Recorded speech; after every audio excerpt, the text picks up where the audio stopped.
Hi there everyone, my name's Wayne, I'm the Armchair Red and welcome to my channel. So, the Premier League is in full swing and heading to the rundown of the season.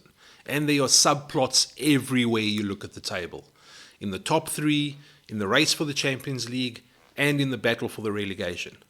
So today we're going to be looking at game predictions for game week 33 as part of the Armchair Challenge. But before we look at game week 33, let's have a look back at what happened in game week 32. So if you remember, I took on a new subscriber, Glenn Bauer from Port Elizabeth, South Africa. Glenn, thank you again for submitting your predictions.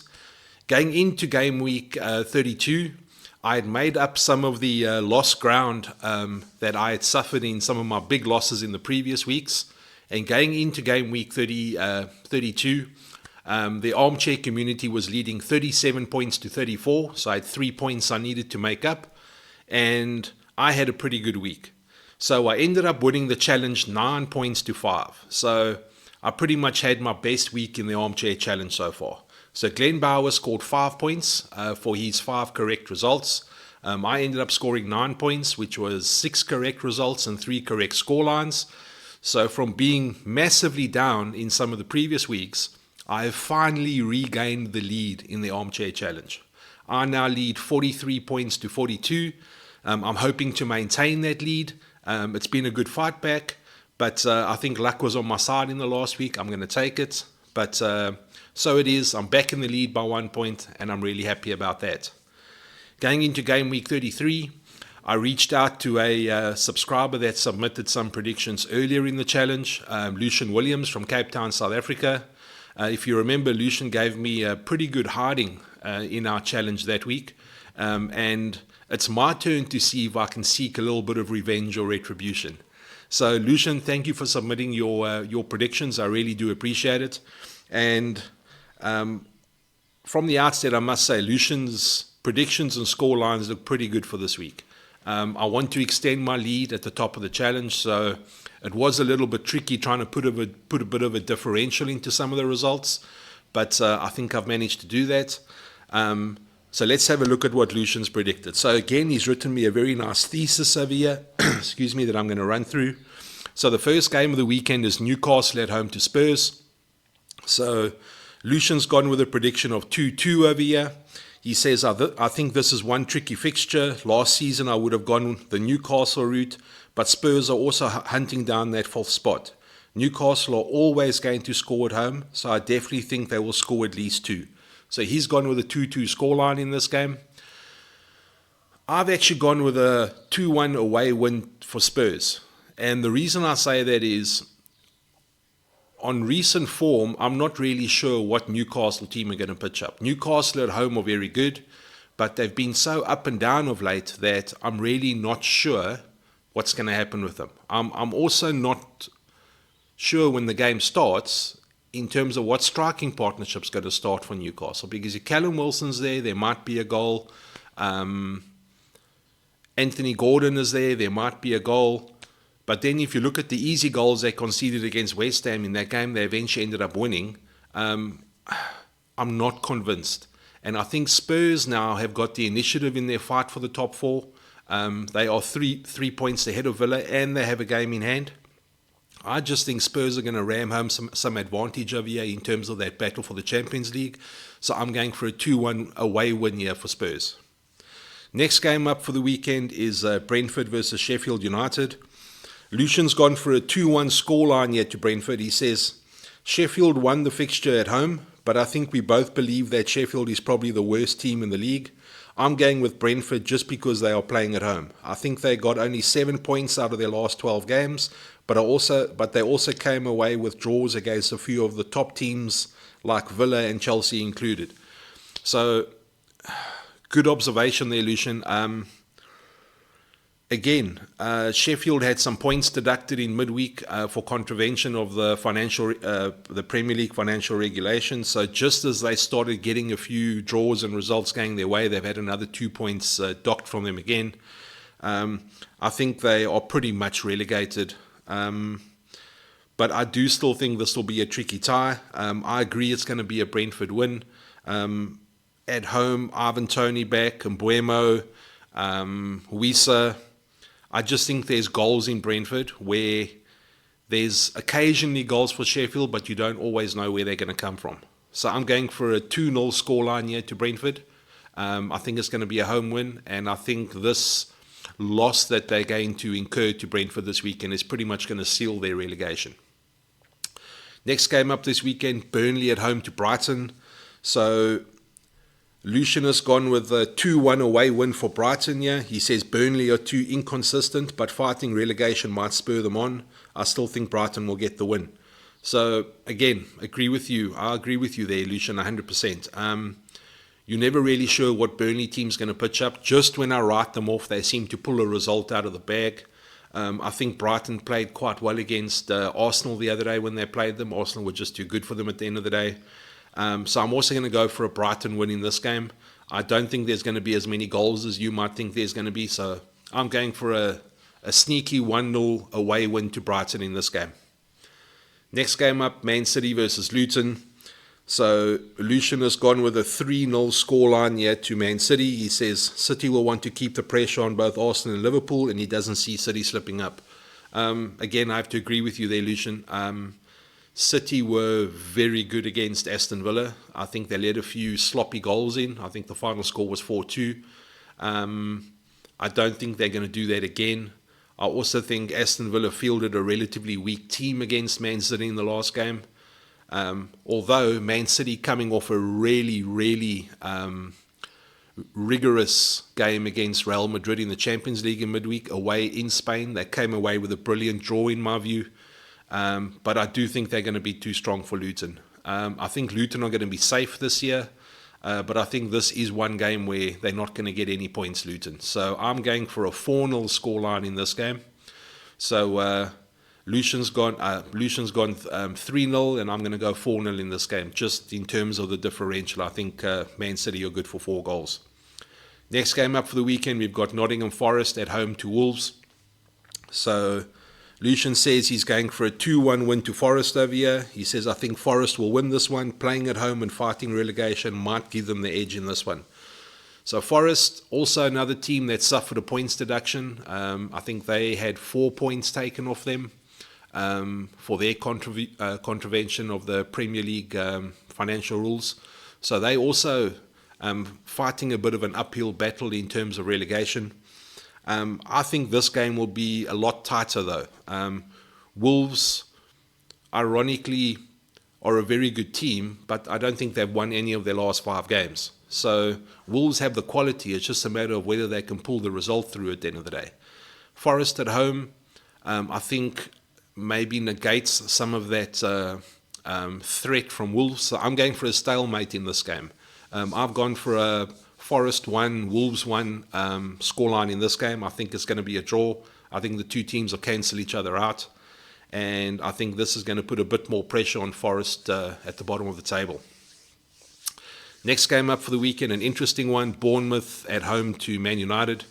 So in the reverse fixture at the start of the season, Bournemouth destroyed Man United 3-0 at Old Trafford. It was one of United's poorer performances, I think. From Lucian's point of view, he's going with a high-scoring game here. He says United are going to take the away win and the score is going to be 3-2. He says maybe the draw against Chelsea and Liverpool will be a good motivation. I don't know which United team will pitch up, but he's going heart over mind over here, and he says, glory, glory, Man United. So Chelsea actually ended up beating United, I think. It was that last-minute winner.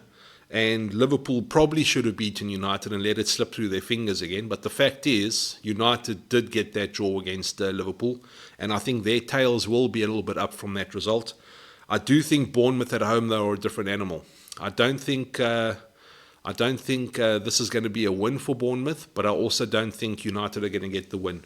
So I've actually gone for a 2-2 scoreline in this game. I think it's going to be an entertaining game. I think there's going to be lots of chances, but I do think it's going to end up as a stalemate at the end of the day. So I've gone Bournemouth 2, Man United 2. Next game up for the weekend, the big one for us, Liverpool at home to Crystal Palace. So,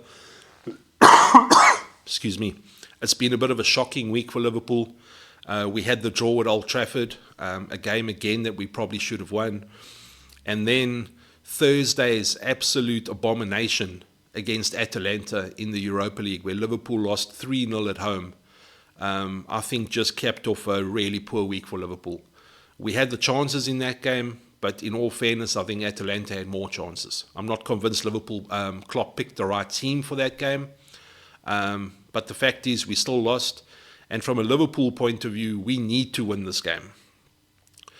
Firstly, to get the momentum back again after two poor results. But secondly, we have to win to stay in the title race. We dropped points last week against United. We can't really afford to drop points again until the end of the season if we want to maintain our challenge. Lucian's going for a 3-0 scoreline to Liverpool here. He says losing points against United and losing 3-0 at home to Atalanta midweek will definitely motivate Liverpool. No doubt that they'll win at home against Palace. So I'm also going for a win. It's also the Hillsborough anniversary, and Liverpool tend to pull a little bit of an extra performance out of the hat around this time of the year when it's anniversary time for Hillsborough. So I'm thinking it's going to be a Liverpool win again. I think it's going to be a mirror of the result that we achieved earlier in the season against Palace. So I'm going for a 2-1 scoreline to Liverpool in this game. It'll be a bit squeaky. We've been conceding goals of late, but I do think we'll sneak the win. So I'm going Liverpool 2-1 in this game. Next game up for the weekend is West Ham against Fulham. Lucian's gone for a 2-1 home win to West Ham. He says if Fulham played at home, he would have gone with them. They absolutely thrashed West Ham in the reverse fixture. I do believe that West Ham will have the edge in this fixture, though. So this is a game between two very inconsistent teams. So West Ham have pulled off some great wins. They should probably have beaten Newcastle and ended up throwing the game away. Fulham, for all of their threat and enterprising play, every time I back them, they seem to either lose or the game ends up in a draw. So from both teams' point of view, you don't really know which team's going to pitch up on the day. West Ham are also without Jarrod Bowen. Jarrod Bowen, their top goal scorer this season, so that's going to impact them a bit in terms of their goal scoring ability. So if I look at this, I mean, this is the London derby. Lucian has gone for the West Ham win. I'm going for a stalemate in this game. I reckon there's going to be some goals, but I don't think there's going to be much to separate these two teams. So I'm going for a 2-2 scoreline in this game. I think Fulham will grab a point over here, and I think West Ham, I think a draw at home against Fulham might not actually be a bad result. So I'm going for a 2-2 scoreline in that game. Next up, Arsenal versus Villa. So Arsenal obviously top of the league at the moment on goal difference. Lucian has gone for a 3-1 scoreline to Arsenal here. He says for Arsenal there's no room for error. They have the toughest opponents this week regarding the title contenders. Liverpool and City are breathing heavily down their neck. I do believe Villa will score, but I also believe Arsenal will put at least 3 past them. So Arsenal also had a very tough game in midweek against Bayern Munich. I think their draw against Bayern was a credible result. I think they probably should have won the game. And I'm not saying that because of Saka's penalty appeal. I just think just on the overall balance of play, Arsenal should have taken that game. But Lucian's going with a 3-1 scoreline to Villa. Now, when I did my running predictions for the last 10 games of the season, I had Arsenal drawing this game. And I'm going to stick with that. So it's a little bit of a heart over head call this, but Aston Villa fielded a really, really weak team against Man City. But with Ollie Watkins back, Tielemans will probably be in midfield again. And I just think from an Aston Villa point of view, they need to win this game. Or they need to take something from this game. Because they're already 3 points behind Spurs. And a game, with Spurs having a game in hand in that race for 4th place. There's no guarantee England will get the 5th Champions League place, especially when you look at some of the midweek results in Europe. Liverpool are probably going to, although I'm hoping for a miracle in Italy, as it stands now, Liverpool out of the Europa League. As it stands now, West Ham out of the Europa League. And it's going to be tough for Man City and Arsenal to pull it through. Look, they're capable of doing it, but that's going to hurt England's coefficient in terms of getting that 5th Champions League spot. So Villa need to finish 4th if they want Champions League, in my view, and they need to take something from this game. So I'm going for a 2-2 scoreline in this game. I reckon Arsenal are going to drop points in this game, and I think Villa are going to want to get their chase for that fourth position back on track. Especially if Tottenham manage to beat Newcastle in the first fixture of the weekend. It's just going to pile more pressure on Aston Villa in that game, and they're going to need something out of that game. So I'm going for a 2-2 scoreline in that game. I reckon Arsenal are going to drop some points. And if my predictions go the way I think they're going to go, we might end up with either Liverpool or City at the top of the league at the end of this weekend, based on goal difference. The last game of the week, Chelsea versus Everton. So Lucian's gone with a 2-1 scoreline to Chelsea here. He says, I'm going to be extremely honest with you. I just don't know with Chelsea. They are so inconsistent. Yet I will give them a 2-1 win over Everton in this game. So I agree with you. And I think you can pretty much say that about both teams. Chelsea probably been a bit more inconsistent than Everton. Everton did get a win in their last game to ease their relegation fears, although they were docked points, or they've been docked points twice now for their contravention of the Premier League financial rules. But I do think this is going to be a win for Chelsea. I think they've drawn a few games they probably should have won this year. Brentford being one of them. Man United, they ended up winning, but they made life hard for themselves in that game. I'm going for a Chelsea 1-0 scoreline here. I think this might be a bit of a boring game. I think the teams might cancel each other out, but I just think there might be a goal for Chelsea popping up somewhere, whether it be Cole Palmer. But I'm going for a Chelsea winning this one, and I'm going 1-0. So a very interesting week. Like I said, subplots in this Premier League all over the show. And this could be moving week in terms of the top three. There's some interesting fixtures there. Depending how results go in the race for fourth, this might seal fourth spot for Spurs. Although Spurs still have to play Liverpool, Man City and Arsenal in their running. Aston Villa is going through that tricky run now. So, like I said, subplots everywhere. And then, of course, you have the relegation battle. I think if Sheffield lose this week, I think they confirm relegation. And then, I mean, there's still points deductions and appeals hanging all over the show in terms of the teams at the bottom. So, as the table stands now, actually might not even be a true reflection of the standings at the bottom of the table as it is. But so it is. That's game week 33. Those are the predictions. I'm hoping to extend my lead at the top of the Armchair Challenge. I'm hoping to get a little bit of revenge on Lucian, although I think this is going to be tight. He put some very good predictions in, and I deliberately went in for some differentials because I want to extend my lead. So it's going to be interesting. Guys, if you like what you hear, do me a favor, hit that like button, hit that subscribe button, and please submit your predictions for next week's challenge. There will be an email in the description of the video. Otherwise, you can pop your predictions through to armchairredtv@gmail.com. Send them through and add your little contribution to the Armchair Challenge. We only have a few games left this season, and I think the running is going to be pretty tight from the challenge point of view if I have a look at the way the points are stacking up. So that's everything from me this week. Enjoy the games this weekend. Do me a favor. Please, all of you, look after yourselves. Thank you very much. Armchair Red, out.